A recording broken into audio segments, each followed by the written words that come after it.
Guys. और आज हमारे बीच में मौजूद हैं एक ऐसी शख्सियत जो हमेशा से ही बच्चों के मार्गदर्शक रहे हैं और एमफिल हैं हिस्ट्री में, पीजीटी हिस्ट्री हैं। और हम इनसे कुछ सीखेंगे, आज कुछ जानना चाहेंगे और इनके सफ़र के बारे में, कैसे इन्होंने एक स्टूडेंट से और एक टीचर तक का सफ़र तय किया। तो ओवर टू प्रिंस सर।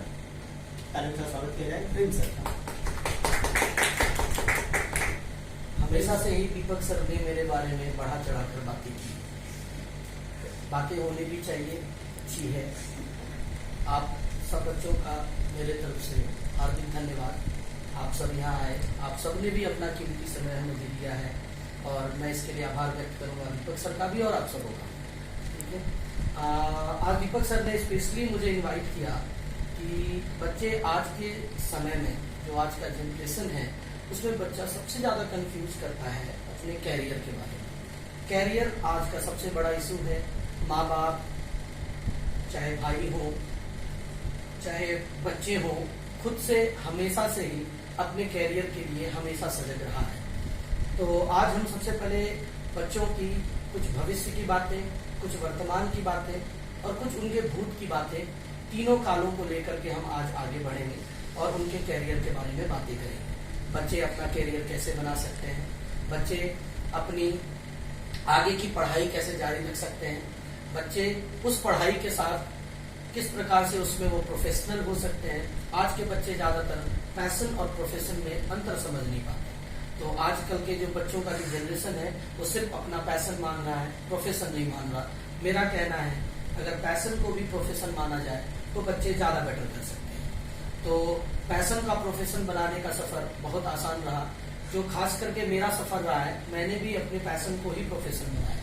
मुझे बचपन से ही पढ़ाने का शौक था। जब मैं खुद कम उम्र में होता था तो भी मैं छोटे मोटे बच्चों को पढ़ा लिया करता था, जैसा दीपक सर जानते भी। ठीक है, हमारी बातें हमेशा होती रही है, दीपक सर भली भांति मुझे जानते हैं। तो बाद में कैसे मेरा एक पैशन प्रोफेशन बन गया, कैसे मेरा सफ़र चेंज होता चला गया, इन सब की बातें आज मैं आपके सामने शेयर भी करूंगा और मैं आप लोगों के क्वेश्चंस को भी दूंगा जो आपके मन में होगी।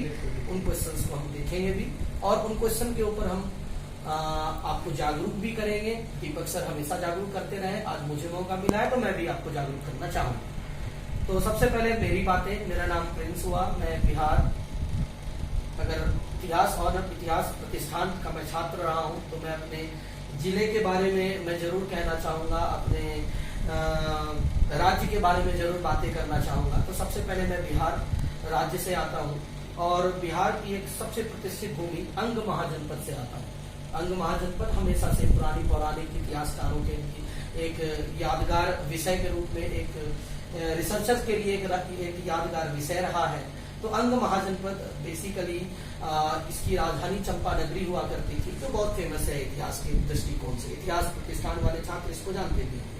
तो मैं अंग से आता हूँ। अगर मैं पूरे तौर पर इसकी प्रसिद्धि को बताऊं तो आप आसान तौर पर महाभारत काल के कर्ण को देख सकते हैं। कर्ण हम लोगों के यहाँ के ही राजा हुआ करते थे, तो कर्ण अंगराज कर्ण कहा जाता है। अगर आपने ध्यान से कभी महाभारत को देखा हो या सुना हो तो आपने सुना होगा कि दुर्योधन जब भी कर्ण के बारे में उनका परिचय देता है तो उन्हें अंग महाजनपद, अंगराज कर्ण के बारे में वो डिस्कशन करता है। तो मैं अंग महाजनपद से मैं आता हूँ और ये मेरा सौभाग्य है। मैं उस धरती को धन्यवाद देता हूँ और मैं अपने माता पिता को धन्यवाद देता हूँ कि हम सब आज भली भांति और भली भांति इन सब चीजों से फल फूल रहे हैं। और मैं बिहार की धरती को नमन करता हूँ जहाँ से मैं आता हूँ। तो मेरी जो पढ़ाने का सफर शुरू हुआ वो मैंने अंग महाजनपद से ही शुरू किया। जब मैं 10th क्लास में हुआ करता था तो मेरी रुचि हमेशा से ही पढ़ाने में रही। मेरे शिक्षक मुझे आया करते थे पढ़ाने के लिए, मैं हमेशा उनको सुना करता था और मैं हमेशा उनको देख करके ऊर्जावान महसूस किया करता था। मैं काफी उनके ऊर्जाओं को देख करके मैं हमेशा से प्रज्वलित हुआ हूँ और मुझे उनसे ही आशाएं मिली है कि मैं पढ़ाऊं और मैं कुछ समाज के लिए कुछ कर पाऊं। इसके लिए मैं हमेशा से ही बढ़ चढ़ करके हिस्सा लेता रहा हूं। तो मेरी पढ़ाने का सफर, मैं 10th क्लास से ही मैंने पढ़ाना शुरू किया था। हाँ, मैं उस समय उतना अप टू डेटेड नहीं हुआ करता था, लेकिन मैं छोटे मोटे बच्चों को मैं पढ़ा देता था। जब मैंने पढ़ाना शुरू किया तो मैंने जाना कि पढ़ाई एक बेटर वे है जिससे आप एक समाज की, एक राष्ट्र के निर्माण में आप सहायता कर सकते हैं। तो मैंने पढ़ाने का सफर शुरू किया। धीरे धीरे मैं 12th क्लास में पहुंचा। मैंने वहां भी छोटे मोटे ट्यूशंस में हमेशा से लेता रहा। उसके बाद मेरी जो सेटलमेंट होती है, मैं दिल्ली यूनिवर्सिटी आ जाता हूँ। मैं आत्माराम सनातन धर्म कॉलेज, जो आज के समय में जाना पहचाना कॉलेज, ARF AIRF रैंकिंग में 5वां रैंकिंग जो आज अभी रिसेंटली इस कॉलेज में लाया है, मैं उसी कॉलेज का छात्र रहा हूँ, महाविद्यालय का छात्र रहा हूँ। वहाँ मुझे बहुत सारे टीचरों से सानिध्य मिला और मेरी इतिहास की ऊपर रुचि जो मेरी बढ़ी वो आत्माराम सनातन धर्म कॉलेज से बढ़ी। मैं अपने बहुत सारे प्राचार्य को धन्यवाद देना चाहूंगा कि आज उन्होंने मुझे इतना काबिल बनाया कि मैं आपके सामने आज बैठ करके कुछ बातें इतिहास के बारे में कर पाऊंगा। उसके बाद फिर मैं आगे की सफर मैंने शुरू की। मैंने MA बुद्धिज्म में किया है। मेरा प्रतिष्ठान बौद्ध धर्म रहा है। मैं दिल्ली यूनिवर्सिटी से बौद्ध धर्म का छात्र रहा हूँ, बौद्ध अध्ययन विभाग का मैं छात्र रहा हूँ और उसी से मैं आगे का सफर में तैयार करने की कोशिश आज भी करता आ रहा हूँ।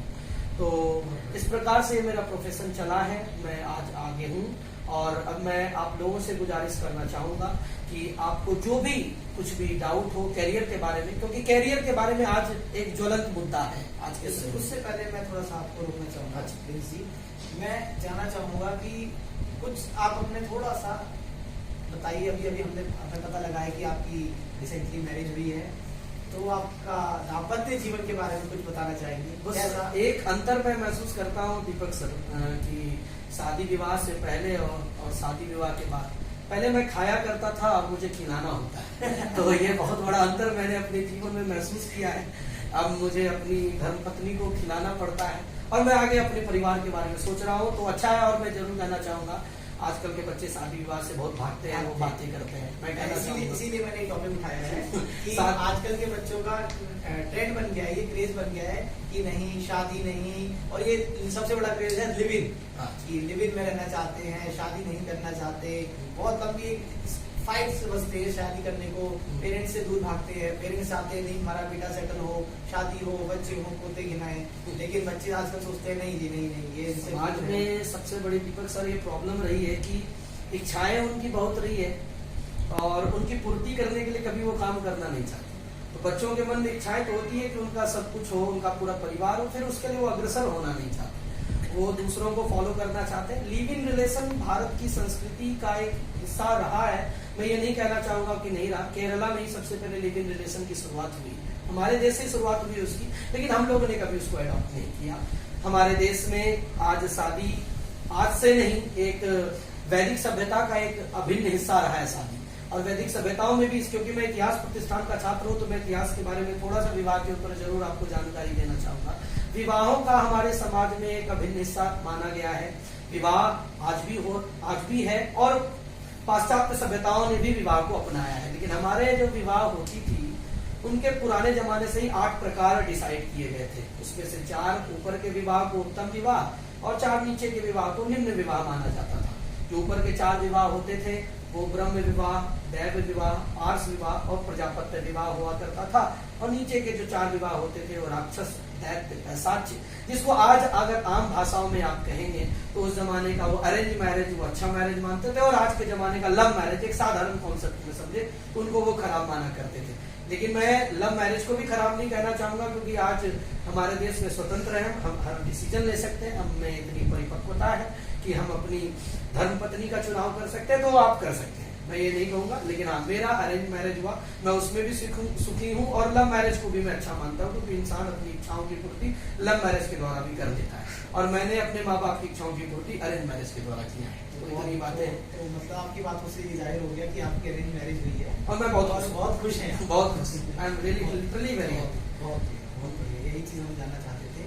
हालांकि इस क्रम को आगे बढ़ाते हुए हम लोग कुछ बच्चों के सवाल ले लें। आज यहाँ बच्चे बैठे जरूर मौजूद हैं, तो हम चाहते हैं कि जो बच्चा कोई क्वेश्चन पूछना चाहता है तो आप एक बार हाथ खड़ा कर सकते हैं। हाँ जी बोलिए। So I wanted to ask about law. Basically, when a student just go with the law, they are having lots of confusion. They just think about what is BA LLB, what is LLB, what is LLM, what is CLAT, and what kind of the differences that we get in the CLAT and LLB and LLM. ठीक है? So I must tell you one thing. BA LLB and LLB is the different course. BA LLB, if you just proceed with through the BA LLB, it is all up to the 5-year course, and LLB when you go through with it is the 3-year course. ठीक है, तो ये 5 साल और 3 साल का gap होता है, डिफरेंस है। अगर आप BA LLB करते हैं तो आप 5 साल तक आपको LLB पढ़ाया जाएगा, आप उसमें ग्रेजुएट होते हैं। ठीक है, एक एज पर it's all about a graduate degree. ठीक है, okay, that you get it after doing the BA LLB. And LLB, it's all about the graduation degree that I am telling you, but it is all up to the difference between the 5-year and the 3 years course. ठीक है, the LLM, it's all about the MA that you can say that कि आप MA कर रहे हैं और वो LLM है। ठीक है, LLM के थ्रू आप जज के थ्रू आगे बढ़ते हैं और LLB के थ्रू आप जो है वकील के थ्रू आप आगे बढ़ते हैं। इसके लिए आपको क्लैट का पेपर देना पड़ता है। ठीक है, क्लैट का आप अगर प्रॉपर सेंस देंगे तो एक कॉमन लॉ एंट्रेंस टेस्ट इसको कहते हैं, कॉमन लॉ एडमिशन टेस्ट आप कहते हैं इसको, क्लैट को, जिसको आपको देना पड़ता है। बेसिकली 18 से 20 यूनिवर्सिटी भारत में है जो एक रिकॉग्नाइज्ड यूनिवर्सिटी है जो लॉ करवाती है। आप इसमें से लसैट, LSAT और आप ASAT के थ्रू जा सकते हैं। आप इसके अलावा आपके बगल की यूनिवर्सिटी दिल्ली यूनिवर्सिटी के थ्रू आप आगे बढ़ सकते हैं। ठीक है, दिल्ली यूनिवर्सिटी में IP में आपका लॉ हो रहा है, यहाँ से आप लॉ कर सकते हैं। कैरियर अच्छा है, आप इसमें से लॉयर हो सकते हैं, सॉलिसिटर जनरल हो सकते हैं, जज हो सकते हैं, लीगल एडवाइजर हो सकते हैं। तो बहुत सारे प्रकार से आप इसमें एक कंफ्यूजन और बच्चों के दिमाग में रहती है कि सपोज जैसे उन्होंने BA LLB कर लेते हैं और LLB करने के बाद ही उनको ये लगता है कि हम वकील बन जाएंगे, तो क्या ऐसा कुछ है? हाँ है। आप वो कहीं जाके प्रैक्टिस कर सकते हैं। ये बात आपको मैं कंफ्यूजन दूर कर दूं, जो LLB करके आप आराम से आप जाकर के सिविल कोर्ट या हाई कोर्ट में प्रैक्टिस कर सकते हैं। आप इसके लिए एलिजिबल है, आप प्रैक्टिस कीजिए, उसके बाद फिर आप आगे बढ़िए और अपने करियर की ओर अग्रसर होइए।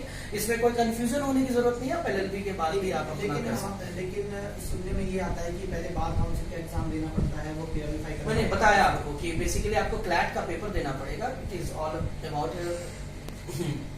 ये लॉ एंट्रेंस टेस्ट है। ठीक है, लॉ एडमिशन टेस्ट आप देते हैं, आप इसके थ्रू आप पढ़ सकते हैं, आगे चढ़िए और फिर आगे बनाइए अपना करियर। इसका बहुत एक अच्छा करियर है। आप इसमें बहुत प्रकार के आप वकील हो सकते हैं, क्रिमिनल लॉयर हो सकते हैं, सिविल लॉयर हो सकते हैं, रियल एस्टेट लॉयर हो सकते हैं, लीगल लॉयर हो सकते हैं। तो many careers that you can build it out with the help of LLB। तो एक अच्छा करियर है। मैं जरूर चाहूंगा कि और आज देश को एक अच्छे वकील की जरूरत है। हमारे सामने बहुत सारे वकील हुए भी हैं, हम लोग काफी ज्यादा इन सब के प्रति हमेशा से मैं हमेशा से कर्तव्यनिष्ठ रहा और मैं आपको भी चाहूंगा कि आप इसके थ्रू आगे बढ़ें और खूब नाम कमाएं और ज्यादा तरक्की करें। और लॉ एक अच्छा डिग्री है, पैसा भी ठीक ठाक देता है, तो एक ऐसा डिग्री है जहाँ से आप भूखा नहीं। आजकल बच्चों का सबसे बड़ा क्रेज ये रहता है कि पैसा आना चाहिए, शॉर्ट टर्म में अधिक से अधिक पैसा आना स्टार्ट हो जाए। और जरूर तो आप पैसा कमा सकते हैं, भूखा नहीं मरेंगे लॉ करने के बाद। एक लाइन में कहा जाए लॉ एक अच्छा डिग्री है। और कोई क्वेश्चन पूछना चाहता है? And what about English honors? English honors, it's all about an honors that you can pursue through with many universities that we have. ठीक है, that you can go through with all the UGC approved university. DU, if you just talk about the DU, then there are lots of college that you can go through with it. There are the Stephens College, ठीक है, the recognized one, the main reputed college of the Delhi University that you can go. But हाँ, English honors के लिए कुछ colleges जो है Delhi university की, वो कैट का एक एंट्रेंस रखती है। आपको कॉमन एप्टीट्यूड टेस्ट देना पड़ेगा, उसके थ्रू आपका एडमिशन हो जाता है, तो आप इसके थ्रू भी आगे बढ़ सकते हैं। And its scopes? Larger scope that we have, ठीक है, okay, that you can be the literature professor of the from the English honors, ठीक है, that you can also but first of all that you will have to clear the NET and JRF, ठीक है, okay, तो आप इसमें NET JRF करके professor के through आगे बढ़ सकते हैं। या नहीं तो आप सिंपल डाइट का पेपर दीजिए, डिप्लोमा इन एंट्रेंस टेस्ट होता है, या फिर आप BA LED का पेपर दे सकते हैं। आप इसके थ्रू भी चल सकते हैं। BLED आप दिल्ली यूनिवर्सिटी शुरू करिए, BEd कर सकते हैं। टीचिंग स्कोप है बहुत अच्छा, आप राइटर अच्छा बन सकते हैं, ये कर सकते हैं आप। इसके अलावा प्रोफेसर तो सबसे टॉप मोस्ट डिग्री है। इसके अलावा इसके थ्रू आप UPSC भी दे सकते हैं। तो बहुत सारे स्कोप है, कोई स्कोप की कमी नहीं है। हर सब्जेक्ट में बहुत सारे स्कोप है, बस हाँ बशर्ते ये है कि आप उसमें अच्छे तरीके से कार्य करें तो ज्यादा बेटर हो सकता है। आजकल यही हो गया है कि एक्चुअली बच्चे पढ़ना तो अच्छे टीचर से चाहते हैं, लेकिन अच्छे टीचर बनना नहीं चाहते। टीचर बनना है मतलब एक तरीके का आजकल क्या बल्कि पुराने जमाने से चला आ रहा है। हम लोग ये मानते हैं कि टीचर बनना हमारा लास्ट प्रोफेशन रह जाता है जब हम कहीं भी सक्सेसफुल नहीं होते हैं, then finally we goes to teaching profession. ये बात तो और ये हमारे समाज में एक बड़ा कटाक्ष रहा है कि लोग टीचर को ऐसा समझते हैं कि टीचर ही तो है। टीचर लाइफ बात सही है। एक जमाना था जब मेरे टीचर मुझसे कहा करते थे कि शिक्षक अपने जीवन का हारा हुआ इंसान होता है। मैं उन शिक्षक से कभी खुश नहीं हुआ, क्योंकि मैंने उनसे कहा कि कम से कम हमें इस प्रोफेशन को तो गाली नहीं देना चाहिए। गुरु देवो भव का कॉन्सेप्ट है हमारे देश में, ठीक है, गुरु को सर्वोपरि माना गया है, और शिक्षा के जगत में आपका करियर बनाना सबसे बड़ी बात होती है कि teacher is the builder of nation. अगर राष्ट्र बनना है, राष्ट्र का निर्माण होना है, तो शिक्षक का होना जरूरी है। गुरु के बिना ज्ञान नहीं, और ज्ञान के बिना ये जीवन अधूरा है। तो मैं इससे ज्यादा क्या कहूँ कि गुरु का कितना बड़ा एक दर्जा हमारे समाज में मिला है, मैं इसे that I can not deny. तो मैं यही जानना चाहूँगा कि आप बच्चों को कैसे प्रेरित कर सकते हैं कि वो टीचिंग प्रोफेशन को चूज करें? जरूर, आप इसके लिए सबसे पहले आप क्या करें, जब आप स्कूल में ही पढ़ रहे हैं, जैसे आप, मुझे लग रहा है कि यहाँ पे सारे बच्चे स्कूल के छात्र दिख रहे हैं, मुझे ऐसा लग रहा है, ऐसा प्रतीत हो रहा है मुझे, तो मैं ये जरूर कहना चाहूंगा इन लोगों को, जैसे आप स्कूल में भी बहुत कुछ पढ़ रहे हैं, तो अगर आपको याद करने का सबसे अच्छा प्रोसेस अपनाना है, तो ये मेरी मानना है, ये मेरी अवधारणा आप कह सकते हैं। मैं इस सारी बातों को आपके ऊपर नहीं थोपूंगा, मैंने जितना इसको समझा। आप अगर अपने छोटे भाई बहनों को अगर उसी चीज को अगर आप घर में जाकर के पढ़ाते हैं, तो मुझे लगता है कि आपका एक तीर से दो शिकार वाला ये इसमें एक समझ है। आप पढ़ भी लेंगे, दूसरे को पढ़ा भी लेंगे, और उसके बाद उस बच्चे के मन में आपके प्रति एक इज्जत भी जागृत होगी। तो सबसे बड़ा फायदा यही है गुरु बनने का कि इज्जत बहुत ज्यादा है, मैंने फील किया है, और मैं आज भी कार्यरत हूँ। तो मैं इसको कभी नहीं कहना चाहूंगा कि teaching profession it's all about the worthless profession now, no. लेकिन एक चीज और है, मैंने ये देखा है कि कुछ टीचर्स की वजह से कि टीचर जो एक प्रोफेशन है ये बदनाम हो जाता है। और एग्जाम्पल के तौर पर जैसे कई बार क्या होता है, बच्चे उस टीचर की डर की वजह से या किसी भी कारण से इज्जत तो करते हैं, लेकिन उसके मुड़ते के साथ ही, पीछे मुड़ते ही, आगे जाते ही वो उसी को ही सबसे पहले गाली देते हैं, उसी को ही। ये बात देखिए सर, ये बात एक खरी खोटी के साथ अगर कहा जाए तो अच्छा है, लेकिन मैं ये कहना चाहूंगा कि ऐसे बच्चों को नहीं करना चाहिए। गुरु की सम्मान होनी चाहिए। मैं उन टीचरों के लिए भी कहना चाहूंगा कि सबसे पहले वो, उनमें भी गुरु बनने का कुछ सिम्टम्स, कुछ लक्षण होना चाहिए। उनको भी एक सबसे पहले कुछ होमवर्क करना चाहिए। होमवर्क बहुत इंपॉर्टेंट होता है। मैं हमेशा मानता हूँ कि अगर एक टीचर अगले दिन क्लास में जा रहा है पढ़ाने से पहले, तो कुछ वो होमवर्क करके आए, पहले वो तैयार करे, अपना नोट्स बनाए, लेसन प्लान करे, और फिर बाद में जाकर के बच्चों से सवाल को लीजिए। मैं दीपक सर एक बात जरूर कहना चाहूंगा आपसे कि क्लास में टीचर का सम्मान या फिर क्लास में बच्चों का शोरगुल तभी रहा है जब टीचर चुप रहा है तो बच्चों ने कहा है, और जब टीचर ने कहा है तो बच्चे चुप रहे हैं। तो ये कॉन्सेप्ट आपको अपनाना पड़ेगा। टीचर है तो आपको बोलना पड़ेगा, क्योंकि आप सैलरी भी इसी का पाते हैं और काम भी आपका यही है। और बच्चों को मैं कहना चाहूंगा कि आप पैसा देते हैं तो आपको सुनने का काम होना चाहिए, आप ज्यादा सुने। कहते भी हैं कि listener is better than speaker, तो आपको लिसनर होना चाहिए, ठीक है। आप स्पीकर बनेंगे तो स्पीकर का काम उनको करने दीजिए। हाँ, जहां तक हमने दूसरा क्वेश्चन जो आपका बहुत ही एक इस देश के लिए एक भर्त्सना वाला क्वेश्चन था, जो आपने प्रश्न किया मुझसे कि बच्चे पीठ पीछे टीचर को ऐसा कहते हैं। सबसे पहले बात उनमें बच्चों से कहना चाहूंगा कि उनको ये कतई नहीं करना चाहिए। अगर आपको कोई प्रॉब्लम हो, समस्या हो, तो शिक्षक के पास जाइए। शिक्षक आपके जैसा ही एक इंसान है, वो भी आपकी फीलिंग्स को जरूर समझेगा, और कोशिश ये करना चाहिए कि आप टीचर से जुड़े।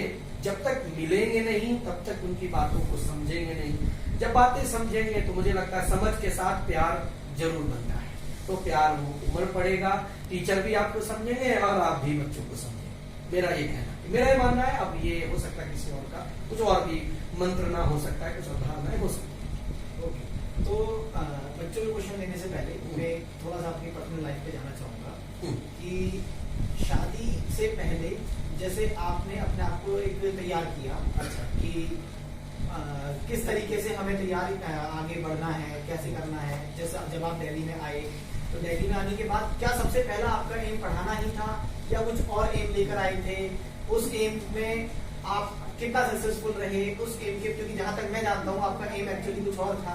उसके बाद फिर आप धीरे धीरे इस प्रोफेशन में आए, और किस तरीके से मतलब आपने इस चीज को बैलेंस किया, मैनेज किया, और किस तरीके से होते हुए आप आगे बढ़े? मैं ये जानना चाहूंगा, बच्चे भी जानना चाहते हैं। जरूर। शादी, जहाँ तक शादी का क्वेश्चन था, मैं जरूर कहना चाहूंगा कि शादी एक शाश्वत चीज है, इसे कर लेना चाहिए, ठीक है। और दूसरा क्वेश्चन जो आपका था कि मैं यहाँ जो आया तो मेरा उद्देश्य, मेरा लक्ष्य, मेरा ऑब्जेक्टिव कुछ और था। हाँ, सच में मैं यहाँ पर IAS की तैयारी करने आया हुआ था और बहुत बड़े लंबे लंबे ख्वाब लेकर के मैं दिल्ली में आया, मेरी आगमन हुई। और उसके बाद फिर बात ये हुई कि सर धीरे धीरे कुछ जिम्मेदारियां बढ़ती चली गई और धीरे धीरे मैं इसमें से अलग होता चला गया। और मैं कार्यरत अभी भी हूँ, मैं ये नहीं कहना चाहूंगा कि मैं इस कार्य से अलग हूँ। एम मेरा वही था, लेकिन अब मुझे कहीं ना कहीं मुझे ऐसा लग रहा है कि ये वाला भी करियर मेरे लिए बेटर सुटेबल था। मैंने काफी कुछ अचीव किया है, ठीक है। और वो वाला भी करियर जो मैं ये नहीं कहना चाहूंगा वो एक खराब करियर था, automatically it was the best one. और बट ये नहीं कहूंगा कि अंगूर ना मिला तो अंगूर खट्टा था, नहीं, वो भी अंगूर मीठा था। और मैं इसको भी कड़वा नहीं कहूंगा, ये भी मीठा ही स्वाद मिला है मुझे। तो अच्छा, आपका जो एक सुझाव उन लोगों के लिए क्या है जो लोग आइए, क्योंकि आज की डेट में बहुत लोग हैं जो दिल्ली में यही सपना लेकर आते हैं कि IAS की तैयारी करनी है, मुखर्जी नगर में एडमिशन लेना है और कहीं रूम लेकर पढ़ाई करनी है, और उसके बाद वो धीरे धीरे कुछ लोग सक्सेसफुल भी होते हैं। हाँ, लेकिन उनमें से बहुत अधिक लोग जो फेलियर होते हैं। और मेरे ख्याल से जो फेलियर है वो ज्यादा जरूरी है हमारे समाज के लिए उस कंपेयर के कि जो पास हो चुका है। जो पास आउट है वो हमें नहीं दिखता, जो फेलियर है वो हमें हर जगह। देखिए, उगते हुए सूर्य को अर्घ देने का हमारा कॉन्सेप्ट रहा है। जो सफल हुए हैं मुझे उनको पूछना चाहिए, और जो असफल हुए हैं मुझे उनकी असफलता की भी कहानी पढ़नी चाहिए, मेरा ये मानना है। क्योंकि वो कैसे असफल हुए मुझे जानना जरूरी है कि वो कैसे असफल हुए। अगर मैं कहूंगा तो मैं कहीं ना कहीं पढ़ाई के एक कार्य में मैं जुट गया, जिस कारण से थोड़ा थोड़ा मैं डिस्ट्रैक्ट होता गया और धीरे धीरे मैं इसमें आ गया। लेकिन हाँ, मैं ये जरूर कहना चाहूंगा कि जो तैयारी कर रहे हैं उनको तो सबसे पहले heads of, best of luck, वो तैयारी करें। अभी कुछ दिन बाद ही मेंस का पेपर होने वाला है, UPSC मेंस का, और जिन्होंने प्री निकाला है मैं उनको तहे दिल से उनको धन्यवाद देना चाहूंगा कि मैं जानता हूँ कि वो देश को आगे बढ़ाएंगे। और दूसरी सबसे बड़ी बात, जो न्यू कमर्स हैं जो दिल्ली आ रहे हैं, मैं उनके लिए जरूर कहना चाहूंगा कि वो डिस्ट्रैक्ट ना हो, समय दें। Labour never goes in when, मेहनत बेकार नहीं जाती। आप समय दें, रुके, ठहरे, ठहराव आपको सफलता दिलाएगी।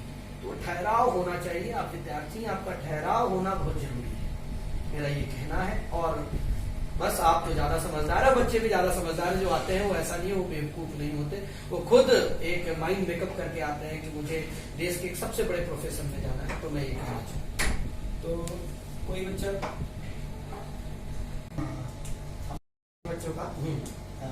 मुझे चाहिए question, How can we overcome from the fear of failure? Basically, I must tell you, the students, that failures are the pillar of success. Okay? When we get failure, not to think about that you are in a failure mode. Okay? You can get success, but first of all, you will have to work hard. Working in a proper manner, that means that will give you some result. The consequences will come. Just wait for it and you go for it, not to live it. Okay? Living of anything, it's not worth it. Try to just amalgamate with it, mingle with it, and you will get it confirmly in your upcoming future. So it's all about up to you. How do you just perceive with this kind of the failure and success? Okay, when you get failure, not to think about that you are the failure student. Just paste this kind of word in your wall. Just paste it in the wall and just try to just grasp it the eye on that wall that you failed. How? Especially, this is the main question that you have to raise in your own heart, in your own mind. That how and why, how and why, and this will give you some kind of exaggeration, the prosperation. It will just accelerate your kind of aim. Okay, then you can go through with it. Okay, work hard, work hard, work hard. There are the three main terms that I must tell you: work hard, work hard, work hard. Okay, that's it. बहुत अच्छा लगा हमें, आपने अपना कीमती समय दिया और इसी तरह की चर्चाएं हम लोग आपसे आगे भी करते रहेंगे, बच्चों का मार्गदर्शन होता रहेगा। और आज के लिए हम लोग कोशिश करते हैं यहीं पर खत्म करने की। अगली सीरीज में हम लोग कोशिश करेंगे कि आपके बारे में और आप बच्चों के प्रश्न के बारे में और जाने और लें, और चलते चलते हम आप चाहेंगे कि बहुत आप बहुत 2 वर्ष बहुत में बहुत बहुत धन्यवाद। बस बच्चों से ये कहना चाहूँगा, अंतिम वाक्य के साथ मैं अपनी बातों को मैं विराम देना चाहूँगा। Be happy and try to make other happy. आप सदा खुश रहें और दूसरों को भी खुश रखें, अपने कर्मों से, अपनी बातों से और अपने व्यवहारों से, अपने लक्ष्यों से। आप देश के भविष्य हैं, आगे आपको लंबी उड़ान भरनी है, और बस कहना मुझे एक ही बात है कि खुद ही को कर बुलंद इतना कि खुदा भी तुझसे पूछे कि बता बंदे तेरी रजा क्या है। ठीक है, सभी के साथ